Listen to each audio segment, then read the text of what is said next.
Within Acumatica, you use the business event functionality for monitoring business events that occur in the system as users perform processes. Business events are particular actions, data changes, or conditions that require someone's attention. By setting up business event monitoring, you ensure that these business events will not be missed without individual users having to spend their time performing manual monitoring. Some examples of where business events can be used are where a project manager may want to be notified when certain milestones in a project have been achieved. A sales manager may want to know when a sales order is created for a particular customer that is approaching its credit limit. Or we may want to schedule a business event to automatically notify our customers that their invoice is due in the coming days. In this demonstration, I'm firstly going to create a business event based on a record change that will notify the project manager when a task has been completed on their project. So when someone changes the status of this task to be a status of completed, then I want to invoke the business event and cause an email to be sent. The first thing that I will do is find out the name of the field that I want to monitor. I can do this by using the Inspect Element tool. Here I can see that the data class is PM Task and the data field is Status. To create a business event that is based on a change in a field on a specific form, you can initiate the creation of the business event from that form. So I will now go into the Project Tasks view and then create a business event from my Tools menu. I'll give this a name of Task Complete, and Acumatica will now take me into the business events form. This event has a type of trigger by record change, and I want a business event raised for each record that is changed. I'll give it a description of Task Complete and then go and add a new trigger condition. So I will say where a new field value has been entered, pick the table name of PM Task and the field of status. Both of these I knew from when I used the Inspect Element tool earlier. And then I will say where the condition equals, and in the value I can select from the available options, and in this case I'll choose completed. So these are the conditions that will trigger my business event. I now want to tell the system how I want my users to be notified. So I will create a new subscriber, and here you can see that I can choose from a drop-down that includes email notification, as well as other methods such as SMS and Teams. I will say who I want the email to come from.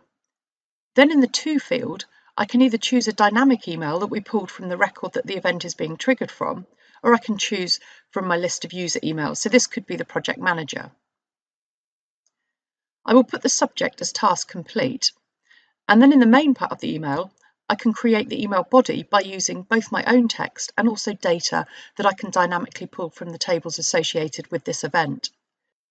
So we are saying that task, then inserting the task ID, then saying on project, and then inserting the project ID, has now been completed. I'll save this business event and then go back to the project screen to test it out. So let's pick a project and then go to the Tasks tab and set one of these tasks to be completed. I'll now save this record, and in the background that business event will fire. To see the email that has been sent out, I can go to my All Emails screen, and on the Outgoing Emails tab I can see that an email has been created. If I open this email, you'll see how the body of the email has been constructed using those dynamic parameters that I set up in the business event. Next, I'm going to create a business event that is based on a schedule. Let's say that we want to notify our customers when they have an invoice due for payment on the following day. I'll go to our Invoices and Memos screen and create the business event from there. Let's give it an ID of Due Tomorrow. This time I will choose the type to be Trigger by Schedule. We want a reminder for each customer invoice record, so I'll leave the raise event for each record as it is. Then a description of Due Tomorrow. So the trigger conditions this time are going to be firstly that the status field of the AR invoice has a condition that it should equal the status of open, and then we'll set the operator to be and then a second trigger condition that specifies that the AR invoice table's due date field needs to be equal to the value of today plus 1, which will pick up all invoices with a due date 1 day after today. Next, we will go and add in the subscriber. So again, we will use the email notification. I'll give it a description of due, say who the email is from, and then select who the email should go to. Again, I can use those dynamic screen fields to insert the customer's email address, or I can add in an internal email address, which I'll do for the purposes of this demo. I will set the subject to be invoice due, and then in the body of the email, I can compose the text by using the combination of hard-coded text and dynamic properties from the database tables. So I will say that invoice number, then insert the invoice number field, is due for payment tomorrow. I also want to attach a copy of the invoice to the email. So on the Attached Reports tab, I can firstly choose the report that I want to send. So I will choose my invoice memo printed form, which is my standard invoice layout. And then I will say that I want to use the event as the data source. So this is where I configure that it needs to send out the invoice with the reference number that is the same as the reference number that has triggered the event. Lastly, I will create a schedule for when I want this business event to run. In here, I can specify when I want the schedule to expire, how many times I want it to execute, and then I can set the frequency, be it daily, weekly, monthly, or by financial period. I'll choose daily here, and I'll set the start and end times to be within this hour. Then I will set the next execution time to be in 2 minutes' time. I'll go back and save this business event, and now it is active and ready to be processed according to the schedule that we've just set. I'll now jump forward a few minutes in time, and to see the emails that have been sent out, I can go back to my All Emails screen, and on the Outgoing Emails tab, I can see that an email has been created. If I open this email, you'll see how the body of the email has been constructed using those dynamic parameters that I set up in the business event. Lastly, I'm going to create a business event within Acumatica that will be triggered by an action that a user invokes from within a screen. I'll use the example of a credit controller sending a selection of copy invoices to their customer accounts. The screen that I want to use for this action will be the Invoices and Memos screen within the Receivables module. So again, I'll go to the Tools and then to Business Events. I'll give this a name of Email Invoice.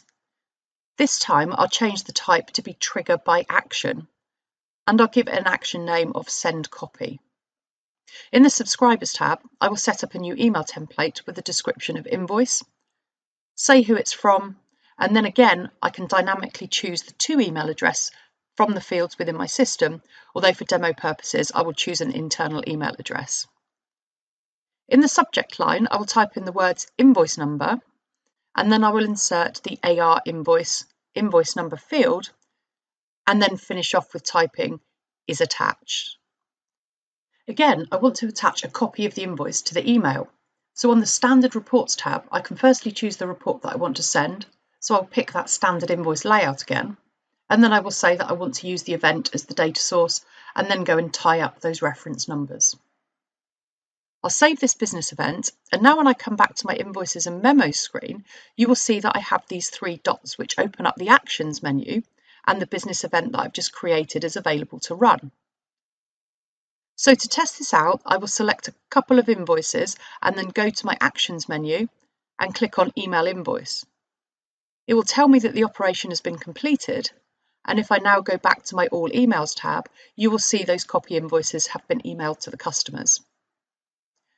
So that concludes our introduction into the Acumatica ERP Business Events functionality. For a more in-depth, tailored demonstration or for more information, please contact us on the email address or the phone number that are appearing on the screen. Many thanks for watching.